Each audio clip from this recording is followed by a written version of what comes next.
تو اس آیت کریمہ میں ارشاد فرمایا اے محبوب فرما دو اے لوگو تم اللہ کی قربت چاہتے ہو، اس کی محبت چاہتے ہو، فاتبعونی، تو میری اتباع کرو۔ حضرت داتا گنج بخش علی حجویری علیہ رحمہ کشف المعجوب کے اندر تصوف کی 2 اصطلاحات کا ذکر کیا ہے۔ ایک اصطلاح کا نام ہے فرق اور دوسری اصطلاح کا نام ہے جمع۔ جس طرح جمع تفریق ہوتی ہے تصوف میں بھی یہ ان معنوں کے اندر جو مفہوم حضرت داتا صاحب بیان کرتے ہیں وہ یہ ہے، فرق کیا ہے؟ جب بندہ اللہ کی طلب میں نکلتا ہے اور اپنی نفسانی خواہشات کو ترک کرتا ہے اور عازم سفر ہوتا ہے، اس کی یہ سلوک کی منزل، اس کی تگ و تاز، اس کی جد و جہد، اس کی محنت، اس کی کد و کاوش، اس کے رت جگے، اس کے آنسو، اس کی سسکیاں، امید وصل کے لیے اس کی بھاگ دوڑ، یہ فرق کہلاتی ہے۔ وہ قرب الہی کے لیے دن رات کوشاں ہوتا ہے، کبھی سجدوں میں راتیں گزارتا ہے، کبھی روزے میں دن بسر کرتا ہے، کبھی سسکیاں لیتا ہے، کبھی آنسو بہاتا ہے، کبھی کعبے کا طواف کرتا ہے، کبھی حرم کی زمین چومتا ہے، کبھی کوئی اذیت، کبھی اور تکلیف، کوئی اور عبادت کی مشقت سہتا ہے، کس لیے کہ مجھے اللہ کی قربت نصیب ہو جائے۔ کہا اس ساری منزل کا نام فرق ہے۔ لیکن فرق کے راستے پہ ساری زندگی پہ کوئی گامزن رہے تو اس کو منزل نصیب نہیں ہو سکتی، خدا کا قرب نہیں مل سکتا۔ قرب الہی تب ملے گا جب جمع کا ضابطہ جو ہے وہ روح پذیر ہوگا۔ اور جمع کیا ہے؟ جب اس کی کرم نوازی ہو اور وہ بندے کو اپنا قرب عطا کرے۔ بندے کی طلب، بندے کی تڑپ، اس کا التہاب، اس کا پیچ و تاب، اس کا اضطراب، اس کی سسکیاں، اس کی عبادتوں کا گداز، اس کا رونا دھونا اور اس کی تڑپ اور اس کی بےتابیاں اور اس کی بے چینیاں ساری زندگی بھی رہیں، لیکن خدا کے قرب کی کوئی انتہا ہی نہیں ہے۔ ساری زندگی سفر کرتا رہے لیکن منزل اسے نصیب نہیں ہو سکتی، اس لیے کہ اس کی قربت کی کوئی انتہا ہی نہیں ہے، تو وہ چلتا رہے گا چلتا رہے گا۔ وہ کیا کسی نے کہا تھا کہ نہ سفر بشرط معال ہے، نہ طلب بقید سوال ہے، فقط ایک سیری ذوق کو میں بھٹک رہا ہوں کہاں کہاں، میرے دل کی یہ خلوتیں کئی بار سج کے اجڑ گئیں، مجھے بارہا یہ گما ہوا تم آ رہے ہو کشاں کشاں۔ تو بندہ تڑپ، بے چینی اور اضطراب کا اظہار کرتا ہے لیکن منزل نصیب نہیں ہو سکتی۔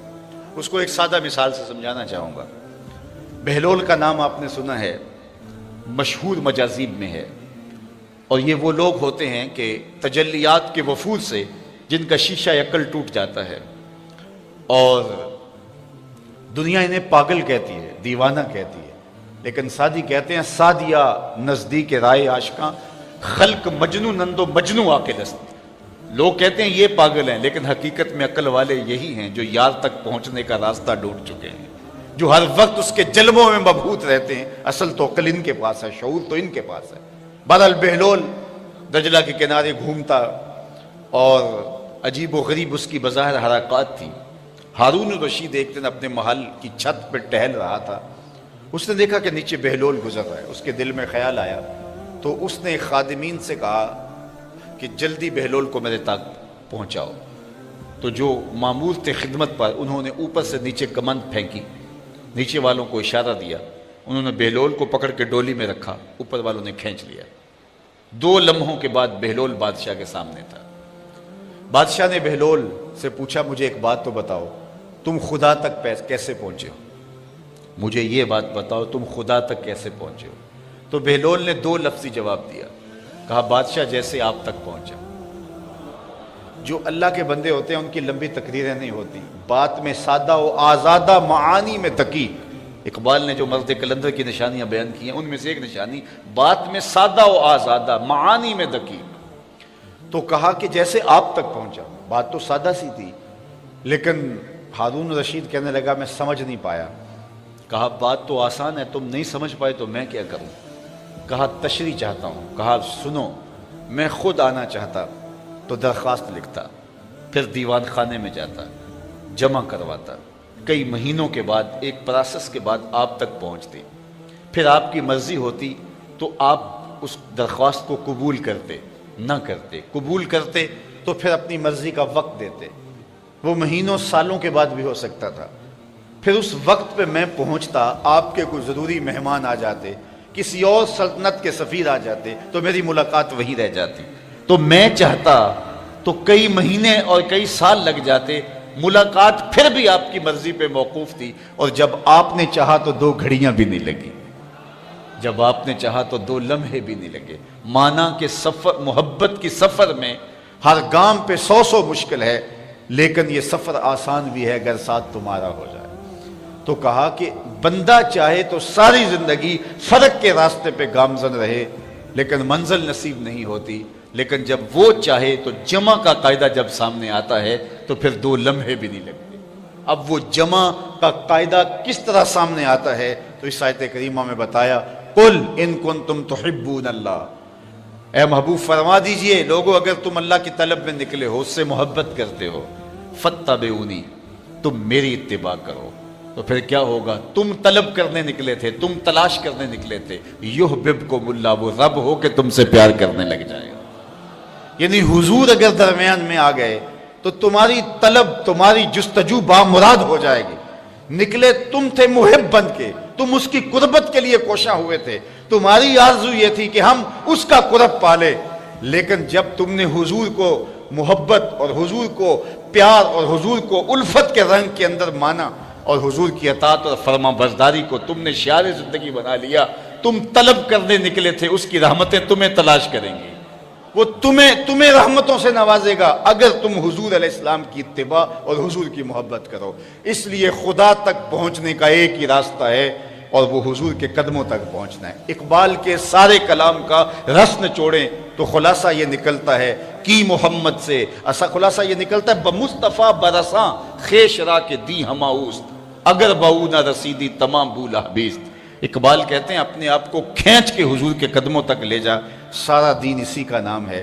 اور اگر تو حضور تک نہیں پہنچا تو کلمہ پڑھ کے بھی ابو لہب کا ابو لہب ہی رہا ہے. اس لیے اگر میں اور آپ چاہتے ہیں کہ ہمیں خدا کی قربت نصیب ہو تو ہمیں حضور کی راہوں تک پہنچنا ہوگا، حضور کے طریقے کو اختیار کرنا ہوگا، ان کے طرز زندگی کو اختیار کرنا ہوگا.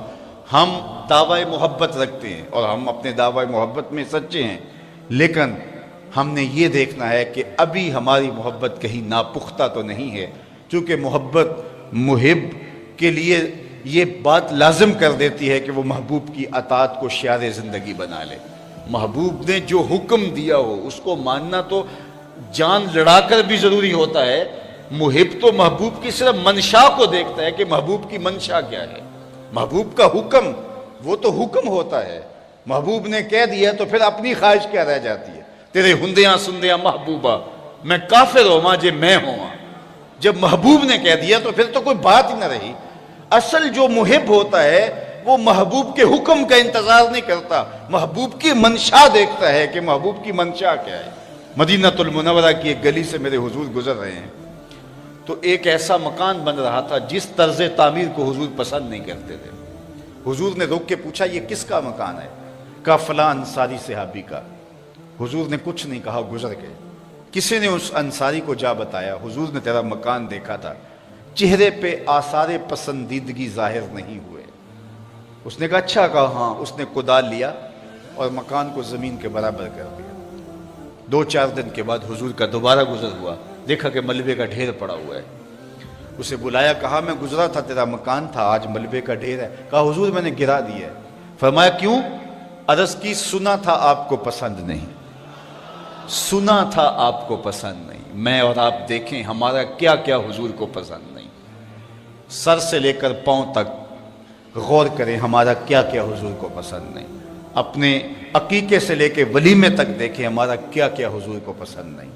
اپنی نجی زندگی سے لے کے سیاسی زندگی تک دیکھیں ہمارا کیا کیا حضور کو پسند نہیں.